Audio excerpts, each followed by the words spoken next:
यार एक इम्पॉर्टेंट चीज़ पूछनी थी कि मैं अपना पोर्टफोलियो वगैरह देख रहा था, तो मैंने सुना बहुत है अलग अलग तरह के फंड्स वगैरह होते हैं, पर मुझे कभी ना ऐसा समझ नहीं आया कि ये large cap in short summarise way में क्या है, स्मॉल कैप क्या है, मिड कैप क्या है, थोड़ा उस बारे में बता, ताकि जब मैं कभी अपना फंड सिलेक्शन वगैरह करूँ तो समझ सकूँ मुझे, ठीक है ये इस तरह का फंड है।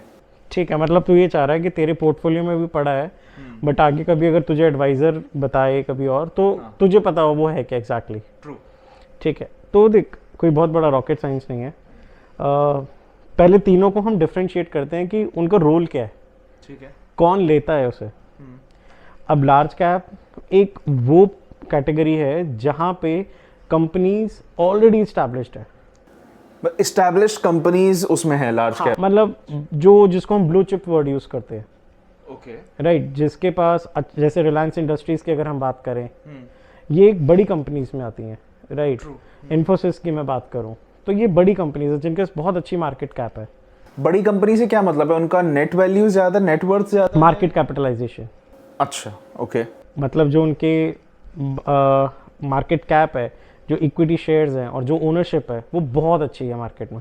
ओके, तो कोई लेवल होता होगा कि भाई इसके हिसाब से ये माना जाता है ये इतने अच्छे। एक कैटेगराइजेशन ये डाली हुई है कि जिस भी कंपनी का, या अगर हम म्यूचुअल फंड्स की जैसे बात कर रहे हैं, कोई भी म्यूचुअल फंड है अगर उसका 20,000 करोड़ से ज़्यादा होता है ओम मीन्स असेट अंडर मैनेजमेंट, कि कितना एक फंड पैसा संभाल रहा है, कितना से ज़्यादा होना चाहिए, 20,000 या उससे अबव है तो वो एक लार्ज कैप कैटेगराइज होता है। अच्छा, 20,000 करोड़ से ज़्यादा का अगर वो मैनेज कर रहा है तो वो लार्ज कैप कहलाता है। वो लार्ज कैप कहलाता है। बट अगेन कभी ये एक सिर्फ एक ओवरव्यू है, इसको फुल एंड फाइनली ना लें, क्योंकि हम देखते हैं एनएफओज आते हैं, ठीक है, हाँ। उसकी ऑब्वियसली उसके पास 20,000 करोड़ नहीं होता उस फंड के पास, बट पॉइंट है वो टॉप 100 कंपनीज में इन्वेस्ट कर रहा है। बट ठीक है, एक ये पता लगाने के लिए कि वो एक अच्छा फंड है, उसके पास कितना सेट है, एक ये कैटेगराइजेशन बनाई गई है कि 20,000 करोड़ से ऊपर हो।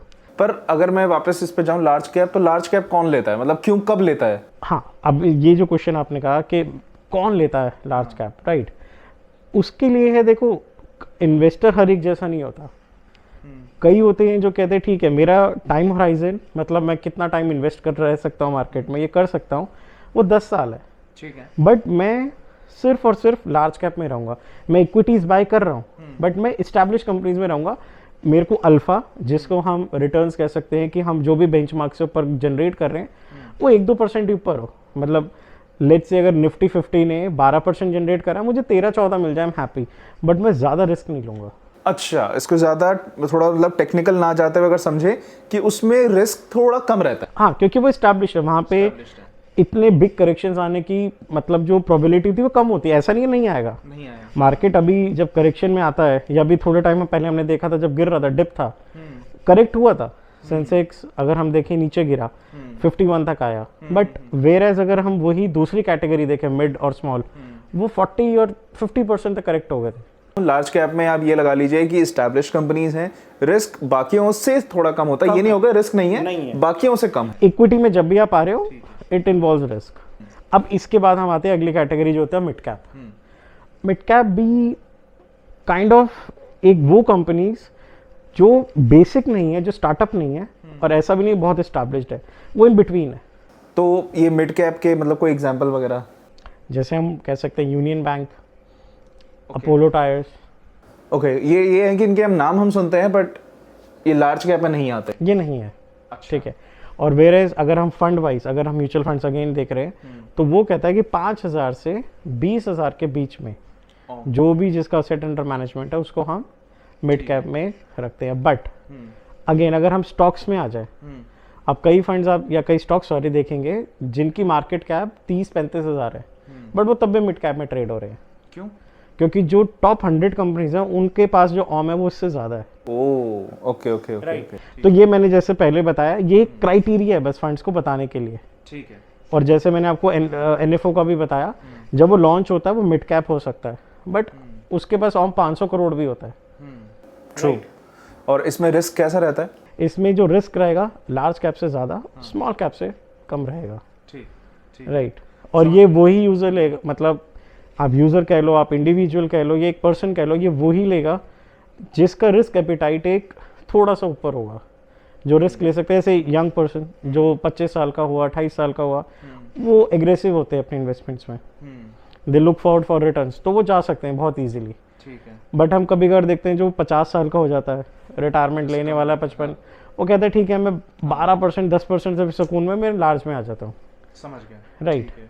अब आता है रिस्क इस कैटेगरी स्मॉल कैप्स। हाँ। ये हुआ जो लाइक कंपनी स्टार्ट कर रही है अभी, ठीक है। स्टार्ट इन द सेंस अभी लिस्टेड है, अभी पैसा ले रहे हैं मार्केट से, एक्सपैंड कर रहे हैं। अब इसमें क्या रहता है, रिटर्न्स की प्रोबेबिलिटी बहुत हाई है, वेयर एज बढ़ते भी बहुत तेज है, गिरते भी तेज हैं, बढ़ते भी तेज हैं। बस। अच्छा अच्छा अच्छा। अभी अगर आप पैटर्न देखोगे, जब कोरोना के बाद से स्मॉल कैप्स ने 2.5 या 3 टाइम्स वेल्थ करा है लोगों का। बट प्रॉब्लम है जब करेक्शन था उसमें, तो वो 2-3 साल तक वहीं पे ही रहा या उससे नीचे रहा। अच्छा। तो इस कैटेगरी के अंदर क्या रहता है, जो अगेन हम असेट अंडर मैनेजमेंट कहते हैं, वो 5,000 से कम होता है। ठीक है। और कोई कंपनीज वगैरह जो इसमें हम हैप्पीएस्ट माइंड्स, ओके, जैसे एक स्टॉक है, हम उसको कह सकते हैं, वो इसमें लिस्टेड है। ठीक है। ठीक। पीवीआर हो गया आपका। अच्छा, ओके। ये आपके स्मॉल कैप्स में है। बट अगेन अगर हम यहाँ म्यूचुअल फंड्स की बात करें, 5,000 से नीचे जिसका असेट अंडर मैनेजमेंट है। तो इनके अलावा भी कोई और फंड्स? इसके अलावा कॉम्बिनेशंस होते हैं एग्रेसिव हाइब्रिड। ओके। अब एग्रेसिव हाइब्रिड का मतलब होता है it's a combination of equity and debt. Equity and debt. हाँ। जहाँ पे इक्विटी कॉम्पोजिशन ज़्यादा होता है। अच्छा, यानी इक्विटी का परसेंटेज ज़्यादा है उसमें। हाँ। अच्छा। अब इसको कौन चूज़ करेगा? हाँ।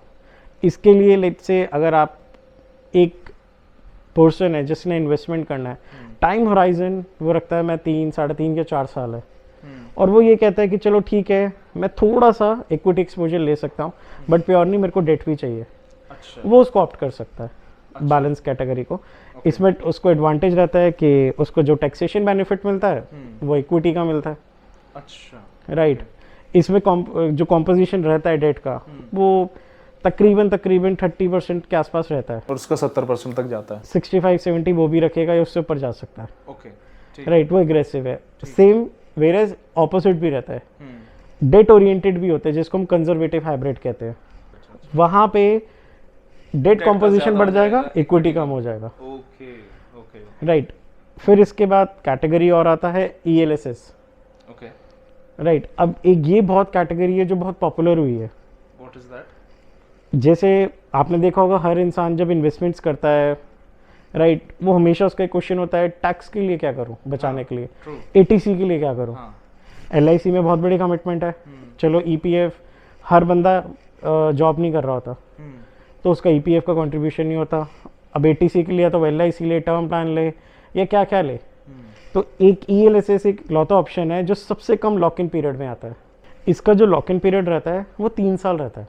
अब इन द सेंस अगर आप PPF उठा लो, अब यूलिप्स उठा लो, अब LIC उठा लो, किसी में भी कमिटमेंट मिनिमम यूलिप में 5 साल है, PPF 15, LIC तो जीवन के साथ भी बात भी। राइट। ELSS सबसे शॉर्ट में आता है और इसके रिटर्न्स जो रहते हैं वो म्यूचुअल फंड्स वाले ही होते हैं, इक्विटी ही होते हैं। ये टैक्स सेविंग फंड्स होते हैं? एग्जैक्टली। ये आपको टैक्स बेनिफिट देगा ATC के अंदर। अच्छा, जो हम 1.5 लाख बचाते हैं हर साल का, आप वो इसमें डाल सकते हैं। ओके। एक ये कैटेगरी है। हाँ। उसके बाद एक आता है जो अब चलने लग गया, मल्टी एसेट। अच्छा। अब उसका क्या मतलब है, वो इक्विटी में भी जाएगा, डेट में भी जाएगा, वो गोल्ड भी बाय कर लेगा। अच्छा, मल्टी एसेट्स आप रियल एस्टेट में थोड़ा डाल देगा। Okay okay okay. वो फिर काइंड ऑफ डायनामिक होते हैं। बट इससे अच्छा है आप अपनी इन्वेस्टमेंट्स को मतलब एग्जीक्यूट करो इस वे में कि आपको पता हो आप किस पर्पस के लिए कर रहे हो। ट्रू।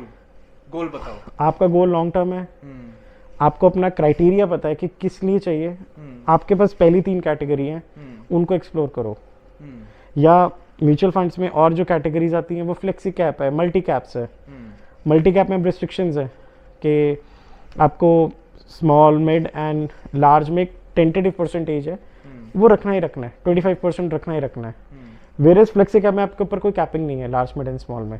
अच्छा। आप उसमें भी जा सकते हो। बट ये फंड्स को चूज करने का मतलब है आप n नंबर ऑफ फंड्स अपने पोर्टफोलियो में ऐड कर रहे हो। तो काफ़ी कैटेगरीज है, बट प्राइमरीली आप large, mid, small, flexi cap, multi और एक इंडेक्स। जो इंडेक्स फंड्स होते हैं, आई गेस आज की डेट में इंडेक्स और ETF एक बहुत हॉट टॉपिक है। इंडेक्स फंड्स, आप अगर इन शॉर्ट बताऊं तो आप किसी एक पर्टिकुलर इंडेक्स को ट्रैक कर रहे हो। लाइक निफ्टी 50 हो गया अपना। अच्छा। जैसे अगर मैं फंड का नाम लूँ UTI निफ्टी 50, वो निफ्टी 50 को फॉलो कर रहा है। अच्छा। वैसे ही कॉम्पोजिशन रखेगा जैसे उसकी है। ओके। अब उनमें अब कोई कहेगा कि मैं इसको लेके फ़ायदा क्या है, जो कॉन्जर्वेटिव है, जो लार्ज कैप से भी ज़्यादा सेफ्टी चाहता है, वो इसमें आ जाएगा। ऐसे भी लोग देखे हैं जो 55 की एज में स्मॉल कैप्स के लिए बहुत ईगर है, और मैंने ऐसे भी देखे जो 21 साल के हैं और लार्ज या इंडेक्स फंड्स में जाते हैं। It's all about risk capital. Risk capital, उसका ऑब्जेक्टिव क्या इन्वेस्टमेंट का, और वो कितना होल्ड कर सकता है। हाँ, बिकॉज एक जनरल मेंटालिटी है कि यार FD से ज़्यादा देगा ना। एग्जैक्टली। और क्योंकि अगर आप स्मॉल को देखो, मिड को देखो, अगर मैं आपको पैटर्न बताऊं 2017 से 19 का, फंड ने शायद FD के इक्वलेंट या उससे जरा सा ऊपर रिटर्न जनरेट किया था। लोग इतने डीमोटिवेटेड थे, वो एग्जिट कर रहे थे। और आज की डेट में hot topic mid and small ही है, क्योंकि कोरोना के बाद से बूम ही है उनमें। ठीक है, तो बहुत अच्छा है, मुझे आज काफ़ी क्लैरिटी मिली। जब मैं फंड्स को देखूंगा ना, मैं समझूंगा उसमें है क्या।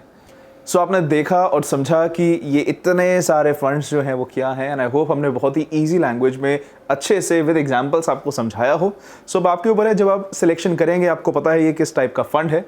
अगर इस वीडियो से रिलेटेड आप कुछ पूछना चाहते हैं तो आप नीचे कमेंट कर सकते हैं। आप एनीथिंग रिलेटेड टू फाइनेंस आप कुछ जानना चाहते हैं नीचे करिएगा। एंड ये वीडियो आपको अच्छी लगी तो इसे आप लाइक कर सकते हैं, एज वेल एज ऐसी और भी इंफॉर्मेशनल वीडियोस आपके लिए आने वाली हैं, उसके लिए इस चैनल को सब्सक्राइब करना मत भूलिएगा। मिलते हैं अगली वीडियो में, तब तक के लिए take care and bye bye.